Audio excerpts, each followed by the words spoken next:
as far as I know, there are no ongoing U.S. attempts to kill Kim Jong Un. That's the stuff of The Interview and Hollywood.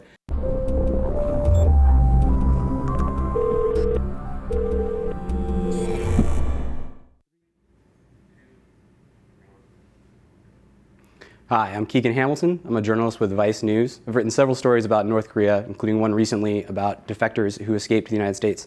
I'm here to talk about all things related to North Korea today and take your questions. Hey man, thanks for coming on the show. So we've got a bunch of people who want to talk to you, and we're also on Skype and Twitter for anything that people want to ask during the show.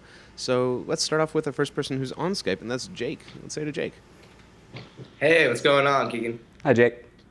So, this question's a little long, but bear with me here. So with the recent migrant crisis globally, like discussed last week on the line, it's causing European countries like Germany and America to reconsider how the world's going to deal with immigration in the 21st century. I'm curious how North Korean refugees like Daniel fit into this global issue, and more specifically, in regards to Obama's announcement about the U.S. accepting 10,000 Syrian refugees. I'm wondering what responsibility do the nations of the Southeast, such as Thailand, South Korea, what do they have in promoting human rights and helping refugees in their region? And to what extent should those countries be held more accountable by the West? Sure, that's a great question. Couple parts to it. First of all, North Korean refugees are a little unique compared to refugees from other countries for obvious reasons. They have some unusual circumstances. As far as coming to the U.S., they're treated exactly like they would be a refugee from Syria or Iraq or Afghanistan or any other country. They go through pretty much the same process after they escape North Korea and make it through China to one of those countries in Southeast Asia, where they make contact with the State Department and then get registered as refugees. They go through a vetting process, and then they come here and get essentially the same programs that other people get. They get a stipend, they get some help with job placement. So they're not treated any differently. When they go to South Korea, however, they have a totally different system. South Korea really welcomes with open arms all defectors from the North, and they get a whole reorientation program where they're taught, how to do things that they're not familiar with at all, like shopping in a supermarket, using an ATM, those types of things that we might take for granted. They get taught how to do, and then they get some financial assistance from the South Korean government for up to 5 years. So they really kind of have a specialty program. And I did talk to some folks who want to see the U.S. not necessarily create a special program for North Koreans, but to maybe give some funding to NGOs like Liberty in North Korea that try to make the transition smoother for North Koreans. Okay.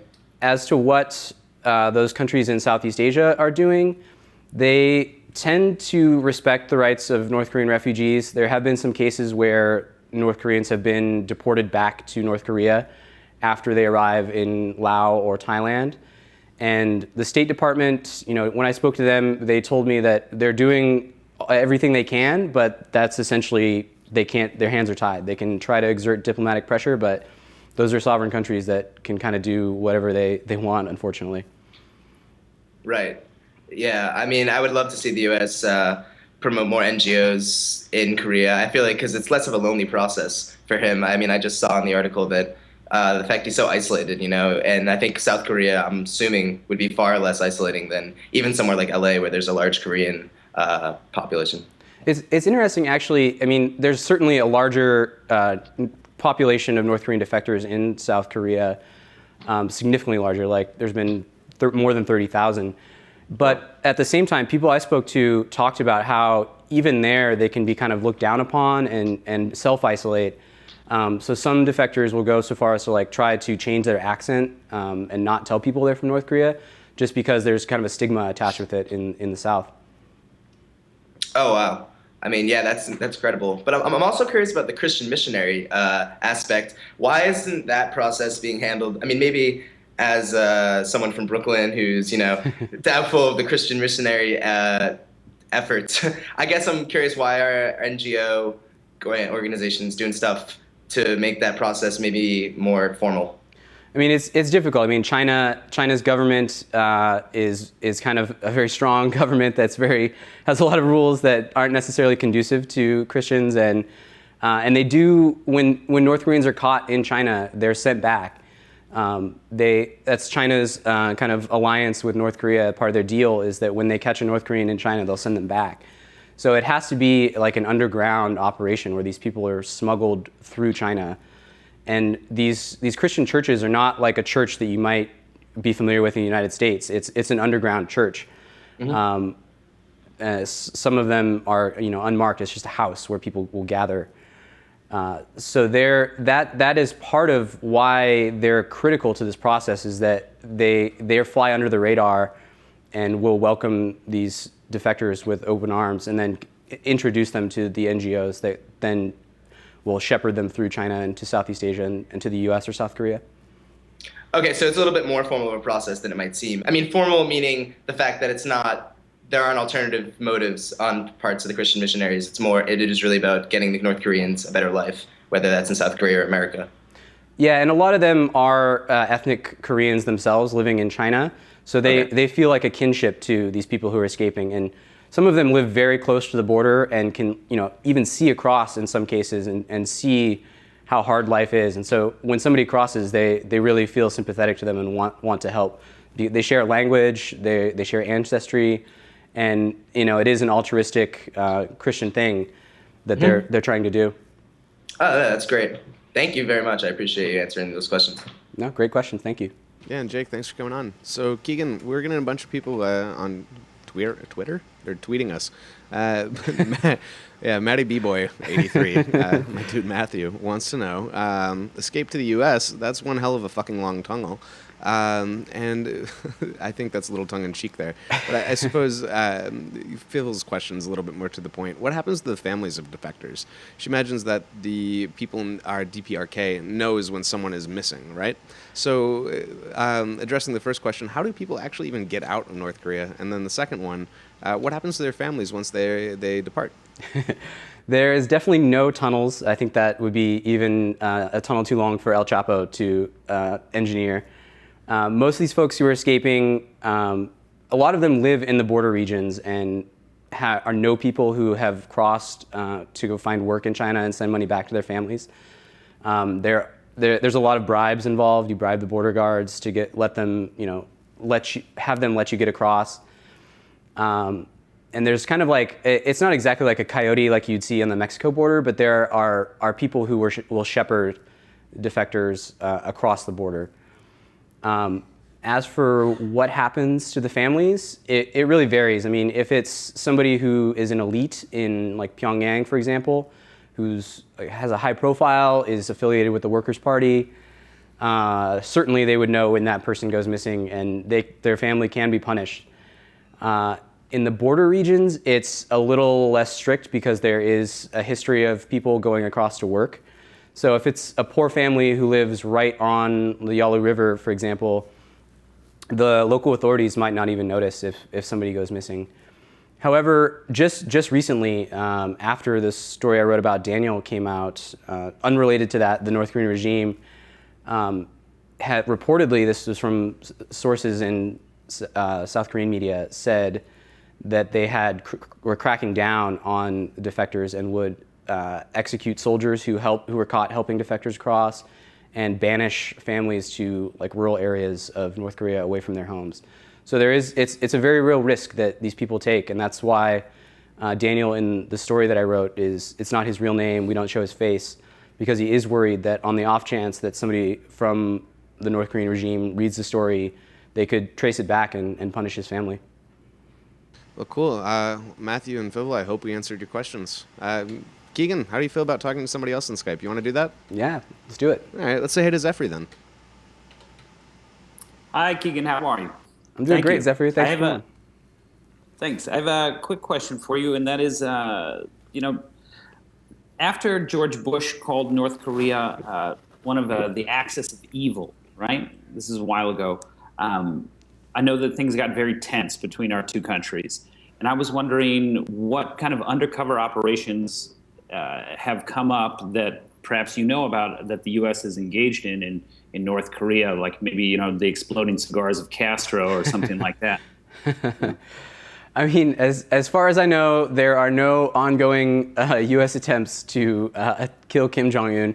That's the stuff of The Interview and Hollywood. Interestingly enough, however, there was a recent report in The Intercept, on the website The Intercept, that talked about how the Pentagon funded a Christian missionary organization and had them smuggle in some kind of like intelligence gathering devices and tried to gather intelligence about what was happening in North Korea. Although questions have been risen about how effective that was. There was only like 3 trips that this group made. And it didn't seem like they were getting any valuable intelligence from it. And on top of that, when they use an NGO, especially a Christian one like that, they're really putting people who are doing legitimate aid work at risk from retaliation from the North Korean regime. So it's very delicate and incredibly difficult to get any kind of intelligence information like that out of North Korea. Okay. And then to follow it up, I know that South Korea fired on North Korea this last weekend. And what's your takeaway from that? Is that bode for something larger to come? I mean, these two countries have been in like a state of, they've been technically at war since the end of the Korean War in the 50s. That ended with an armistice instead of a peace deal. And occasionally tensions will flare up for one reason or another. The one before that incident you referenced was a South Korean soldier stepped on a landmine in the DMZ, and that led to kind of threats on both sides and ramping up, where Kim Jong Un said that prepared his military for a state of semi-war, I think is what he called it. So those happen from time to time, but I think both countries ultimately realize that it's in their best interest to be friendly. And even after that landmine incident, North Korea expressed regret, and then they allowed these reunifications of families to happen, where they bussed elderly South Koreans who had been separated from their relatives since the war across the border, had kind of tearful reunions. So while there are occasional flare-ups of tensions and hostilities, usually those get smoothed over eventually, and things kind of go back to the normal tense but not imminent danger status quo. Okay, thank you. Sure. Yeah, thanks, Jeffrey. Keegan, more tweets for you. So Henry wants to know, if North Korea fell apart and unification occurred, do you think North Koreans could cope with a world that's so different from theirs? Do you think they might need like temporary isolation or something? And I'm going to follow that up with something that Britt sent us. She wants to know, what plans are in place to deal with the eventual collapse of the DPRK? What do you think? Sure. I mean, it would be incredibly difficult for a lot of North Koreans to assimilate into South Korea if the regime collapses. There's, like I talked about earlier, they're not really familiar with a lot of things that are in the modern world. They have some private marketplaces, and they are more familiar with capitalism. But for a lot of these folks, as it's been explained to me, that it would be very difficult. There would be unemployment, widespread unemployment. North Korea has over 1 million soldiers that would probably be out of a job suddenly if that happened. But the South Korea has made contingency plans for if this happens. Most of it has focused on what their military would do in order to establish control and prevent total chaos in North Korea. But there has been some also economic planning. They would probably partition it so that they would restrict North Koreans from going to the South to prevent an entire flood of people and overwhelm the South. The estimates for what it would cost, nobody has any real idea, but the numbers have been thrown around from anywhere from a couple $100 billion to more than $1 trillion, which could potentially wreck the economy of South Korea. That being said, I think the South Korea very much wants to reunify. They have a Ministry of Reunification that deals with that exact scenario. So there are plans in place, but there's so many wild cards and variables as to exactly how the regime would collapse and that transition would happen, whether it's sudden or gradual. It's really hard to make a definitive plan for something that you don't know when it's going to happen or how it's going to happen.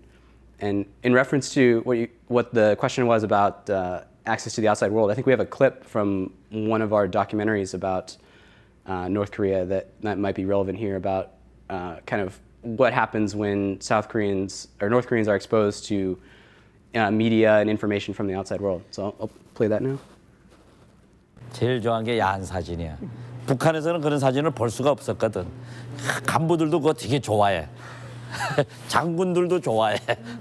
그래가지고 보고 좋다. 남조선 갓나 새끼들이 야 예쁘다 야 하면서 그러는 거야. So these balloons and these drops were pretty helpful in spreading information, giving you food and dirty pictures, and it was like that made you in some way want to go to the south, correct? 그걸 보면은 남한에 대한 그 적대감이 많이 없어져요. 그런데 단 하나 위험한 게 있어요. 김일성이나 김정일을 욕하거나 노동당을 비난하거나 이런 전단이 오면은 그거는 달라지는 거예요. 그거는 가지고 있으면은 무조건 꽥 돼지는 거예요. So that was a clip from our documentary about these groups that send propaganda and digital materials with balloons across the border from South Korea to North Korea. And in that case, you can see like how it's interesting. It's erotic pictures is what the former soldier focuses on, but just that kind of like being wowed by this information and ultimately developing a little bit of sympathy, realizing that what they might have been told by the regime about South Korea or about the U.S. isn't exactly the whole truth. So it would be a shock for many North Koreans to learn about everything that's out there in the world that they are isolated from and have no idea about. Cool. Well, I hope that answers your question, guys. So, Keegan, we got another person on Skype. Go figure. Let's say to Nicole, who's calling us also from beautiful Brooklyn. Can you hear us, Nicole? Yeah. Hi, can you hear me? Perfectly. Great. I was wondering if you could maybe talk a little bit about what it's like for some of these refugees to assimilate into these new cultures once they've escaped North Korea. Are there like any education programs or work placement programs in place for them? And do any of them try to go back? Yeah, absolutely. The story I wrote recently about defectors who come to the U.S., talking to a couple of these people firsthand, and it's incredibly difficult for them to assimilate. I mean, I described it in the story as like as close as reality allows to being like dropped into an alternate universe, just because you have no conception of a lot of the things that happen in the United States. They've been taught to believe that the United States is evil a lot of times. Although as soon as they get to China, they kind of realize that might not be true. But then once they get to the United States, depending on their age, if they're younger, like one of the fellows I spoke to, they get put in a high school, like a U.S. high school, like any other refugee teenager would be. They take ESL classes, but even then, you're dealing with the guy I spoke to went to high school in Richmond, Virginia, where there is not a huge Korean population, and you get a lot of the stereotypes that go with North Koreans that thanks to the interview recently and some of these other cartoonish stereotypes of what North Koreans are, Kim Jong Un type questions. So dealing with that is incredibly difficult for young people. They're more fortunate in that they develop English language skills and can then find jobs. The guy I spoke to who came as a young person is now in college. He's written a book about his experience. So he's doing very well. He's successful. Daniel, who is the main focus of my story, he's also, by many standards, he's doing great. He has a job. He lives on his own. He has a car. But on the other hand, he's kind of lonely. I mean, he self-isolates, I think, is how he would describe it. He doesn't really like being around a lot of other people. He talked about how in North Korea there's a incredibly strong sense of community that some people miss in a way, but your neighbors know everything about you. I mean, the way he put it to me is like they know how many spoons you have in your drawer in your kitchen. So when they get the opportunity to live on their own, they kind of want to get away from that as much as possible. So he has some Korean friends, but for the most part, he just goes to work, lives on his own, tries to make enough money to get by. So it's a big challenge for these people who come to the U.S. South Korea makes it a little bit easier with their reorientation program that I talked a bit about earlier. But even then, they tend to earn less than their Korean counterparts. The unemployment rate is higher. They're just not used to the world as it is outside of North Korea, and readjusting can be difficult, even when they have special programs to help them.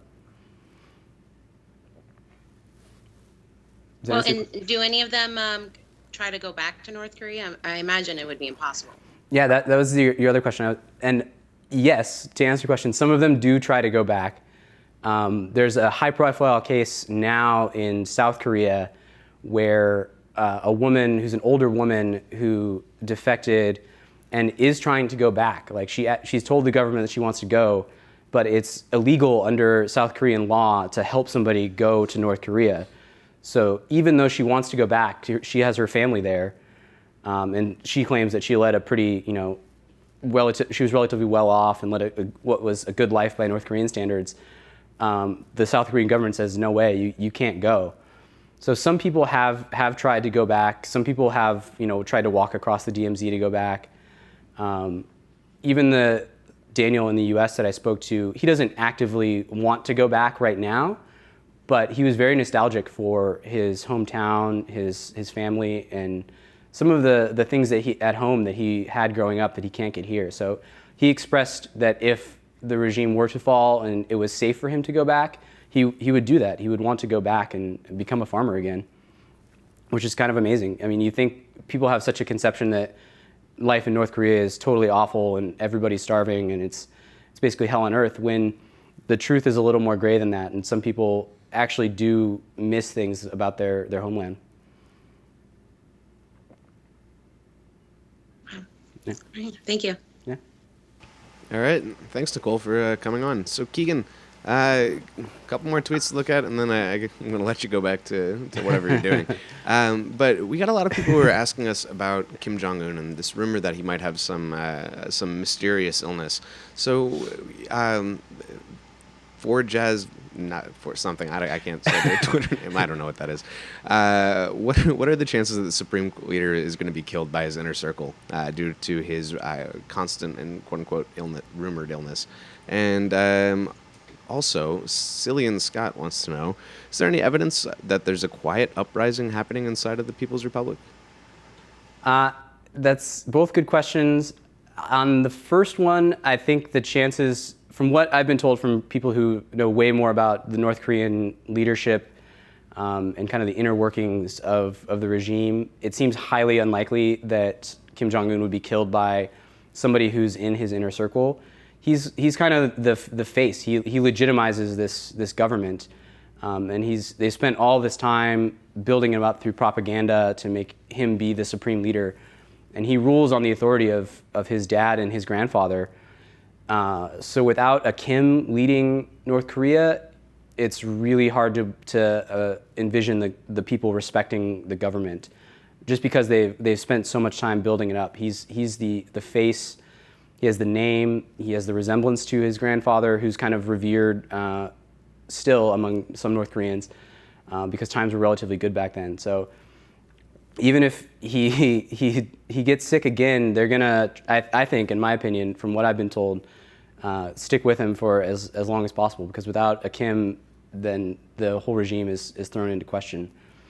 As for evidence or rumors of a quiet uprising, I mean, you hear all kinds of crazy rumors from North Korea, and there is a South Korean group who's referenced in that documentary we showed earlier, who is prepared to go and fight in North Korea if the opportunity ever arises, but I don't think there's any indication that there is active plotting within the regime. That's one of those things. If it is, it's very small and it's kept a very close secret, because if anybody in North Korea finds out, that's a sure way to get executed in a hurry. Well, on that cheerful note, Jesus, Keegan, I think that's going to be it for the show today. So thanks to everybody watching at home. And Keegan, why don't you say goodbye? Bye, guys. Thanks for your questions. This is your uniform. Does your hat still fit? Does it still fit? Oh God, you're terrifying right now. I'm scared right now. 미국 놈 동무. No, don't. Seriously, don't. Kim, dude, literally, he's playing North Korean television. He's wearing the hat and he's threatening me. There's going to be an international incident right now. So let's go invade the South.